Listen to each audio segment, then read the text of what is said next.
This week marks the start of the 80th anniversary commemoration of the Kokoda campaign, the battle that contributed significantly to World War II victory and helped save Australia. My next guest was there at Kokoda, fighting for our country. And at 98, Reg Chard is still keeping the spirit of his former comrades alive, taking thousands of school kids on tours of the Kokoda Track Memorial Walkway in Concord in Sydney. He is truly a remarkable man whose life story is being told in a new biography by author Daniel Lane. And I am so honoured to say that Reg joins me now in the studio. Reg, first of all, such an honour to meet you and thank you so much for your service. A pleasure, thank you. Why did you join up? Well, in 1940, things weren't exactly going our way, and I had 5 brothers and 4 sisters, and my older brothers are all joined up. So I was apprentice of bacon pastry cook. I'd done 3.5 years, so I decided it was my time. So I joined up on the 17th of November 1941. I was sent to Greeter camp, and people don't realise what we didn't have. You might have heard, I don't know if you're a young lady, a young person, we didn't have weapons. When I first went to Greeter camp, we had broomsticks for rifles. Wow. And for the first month, we trained in our own clothes. We was told what to bring, and that included everything from boots and socks to soap, shaving cream, tea towels, your own trousers, your own hats, everything. So things were grim. Your dad was also in the military and went to war, and that impacted him greatly. That didn't deter you at all? No. He was in the 35th Infantry Battalion. This is what we were all in infantry, and he was in France, and then he at Passchendaele. He had a lump of shrapnel straight through, just under his heart, and of course, in those days, they daren't touch it, so he lived with that till he was 82 years of age.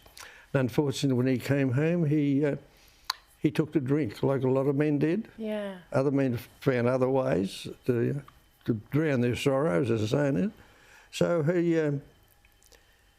when I was growing up, as a little kid, I used to think to myself, geez, whatever I do, I'm not going to drink like he does, you know. And of course, he was argumentative as well, so.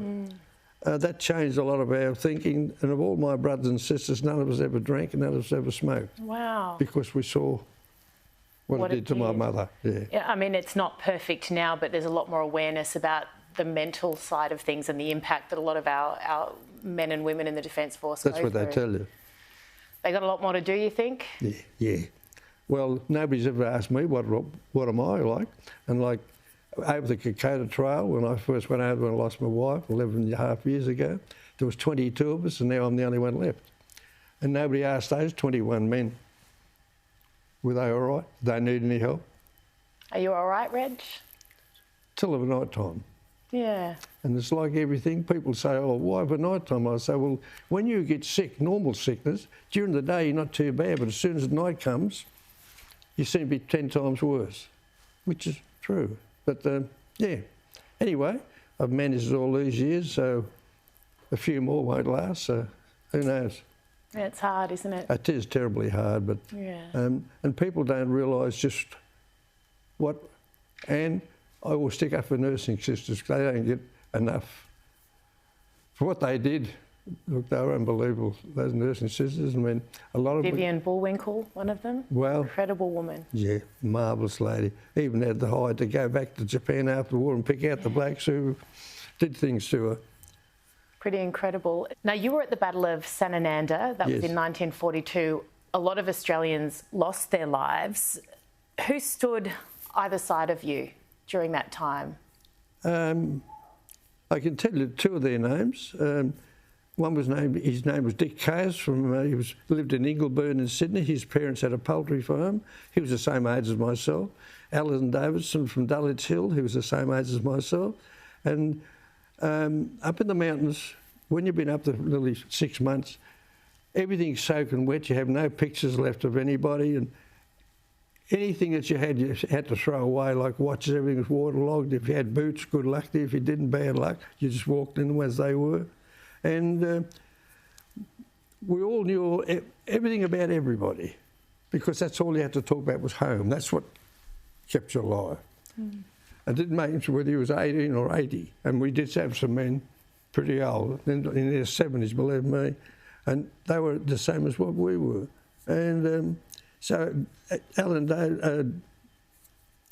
Dick Chard said to me, he had a girlfriend, and her name was Isabel, and he said, Reg, if we get through this, if we knew it was going to be the last battle, he said, as soon as I get home, I'm going to marry Isabel. And I said, oh, that's great, Dick, just like that. Anyway, he said, I want you to be my best man. And I said, yeah, fine, you know, just... And he took one step, half a step forward, and he got a bullet straight through his temple, or through his brain, I'm sorry, and he was dead before he hit the ground. And Alan Davidson on the other side of me, and he got one through his temple, and he hit the ground dead. Two of them just... And I was in the middle, so I summed up real quick. You had to be very smart in those days.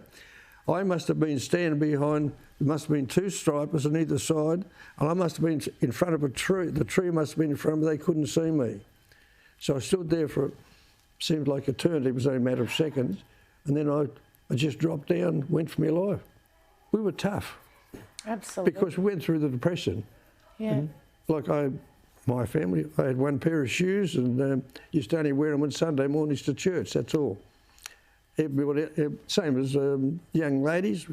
Betty and I went to the same school, didn't realise Laughter was married. Wait, so Betty, this is your beautiful wife. This is my wife. When did you know you were going to marry Betty? I know it sounds silly when I tell you. Betty and I lived on either side of Dulwich Hill Station. I could throw a cricket ball from my place to her place. And anyway... Oh, she's beautiful. We were sitting, Mother and I were sitting out the front one day, and we had seen this young lady come down, and there's a big hill at Wardhill Road.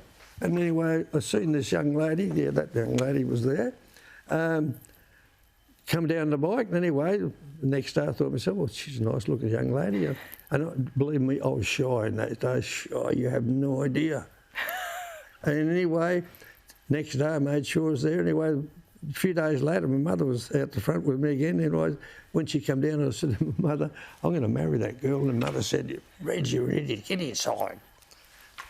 So when we did get married, at the church, in Clements Church in Marrickville, I walked over to my mother and said, what did I tell you all those years ago?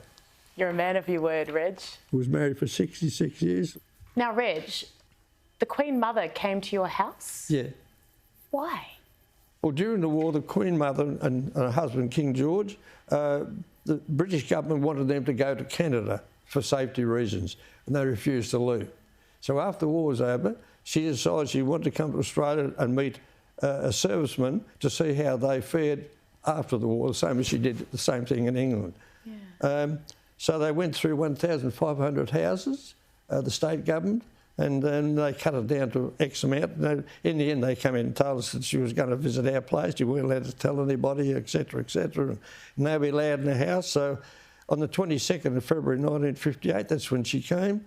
And there was thousands of people out in the streets, of course, and nobody was allowed to come anywhere near the house. And when she came in, she was a real down-to-earth lady. Was she? Yeah. Oh, yeah. Was Betty worried about everything looking perfect? But she used to keep things perfect all the time, so it didn't matter. Of course she did. Yeah, she always did. Reg, I honestly could sit here and talk to you for hours, but unfortunately I can't do that. Thank you so much for coming in and sharing your story. Pleasure. I can't wait to read your book, and thank you for your service, and you have so much to live for, and we need you here. Those kids at the Kokoda Track at Concord need you as well. So you take care of yourself. Thank you ever so much.